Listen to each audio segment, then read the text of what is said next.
Il faut noter que la grossesse précoce a beaucoup donc, de complications, bien de conséquences. Hein.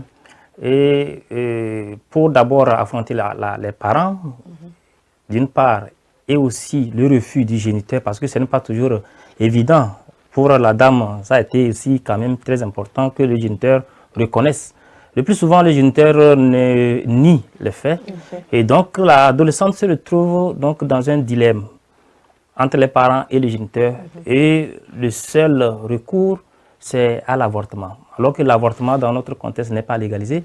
Donc, avortement provoqué clandestin. Et je rappelle au passage que les avortements provoqués clandestins ont des complications qui aboutissent au décès. Et lorsqu'on regarde un peu au Togo, les avortements provoqués clandestins sont coûts de décès à hauteur de 10%. Donc, ce n'est pas égal à zéro. Et donc, c'est pourquoi nous saluons vraiment cette initiative, hein, cette émission, pour vraiment conscientiser les adolescents d'une part et parler aussi aux parents. Parce que ce n'est pas parce que l'adolescente est tombée enceinte et qu'il faut peut-être renier l'adolescente, renvoyer l'adolescente de la maison, tout en sachant qu'elle est encore petite. Elle n'a pas donc d'autre support que les parents.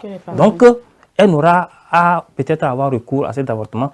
Et parfois, certains parents pleurent parce qu'il y a décès suite à un avortement. Alors que si peut-être les parents avaient peut-être accompagné cette adolescente, ils n'en seront pas à cette étape-là. Ils avaient pris du recul par rapport à la situation, ils auront compris que la grossesse n'est pas la fin de vie la fin de vie, voilà, c'est ça. Et qu'ils devaient l'accompagner pour qu'elle puisse continuer quand même dans de bonnes conditions. Edwige, est-ce qu'au cours de votre grossesse, vous avez senti un peu le jugement de la société? Est-ce que vous avez perdu certaines amitiés, certaines relations, ou en avez-vous gagné? Comment l'expérience a été? Un peu, beaucoup. C'était quoi, la peur de dire que, enfin, les parents vont dire, il faut plus faire la compagnie d'Edwige, hein, sinon tu risques aussi de tomber enceinte, des commentaires comme ça? Peut-être. Il faut dire que j'ai même pas eu le temps de creuser. Il faut dire, quand vous êtes dans ce genre de situation, les autres n'est plus vraiment votre priorité. La priorité, c'est vous, comment vous en sortir, comment aller mieux. Et oui, j'ai perdu des amis parce que justement, comme je disais, moi, l'avortement n'était pas une option. Et il y avait une amie qui me recommandait justement d'avorter. Je lui ai dit non.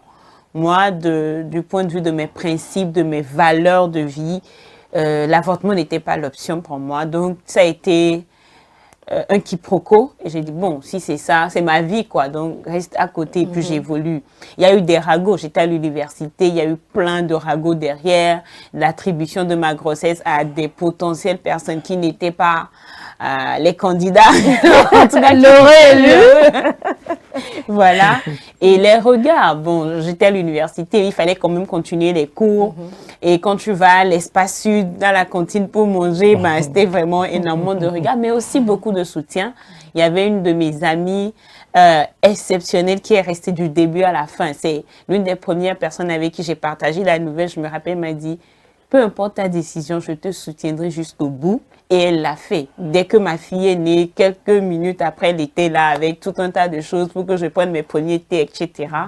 Mais voilà, c'est aussi des amitiés qui m'ont amené justement à là où je suis aujourd'hui, parce que je me rappelle quand j'ai accouché et que j'ai voulu partager mon expérience sur les réseaux sociaux, c'était un de mes amis qui m'a conseillé d'ouvrir un blog carrément et qui a ouvert le blog pour moi parce que j'avais pas vraiment de moyens en ce moment pour gérer un site web et tout ce qui va avec. Donc lui, pendant qu'il était en stage, il alimentait les contenus et moi je repartageais. Donc oui, j'ai perdu plein d'amis. Parce que, comme tu le dis, certainement, il y avait des personnes qui se disaient, elle dit, c'est devenu une mauvaise compagnie. Mais j'en ai gagné.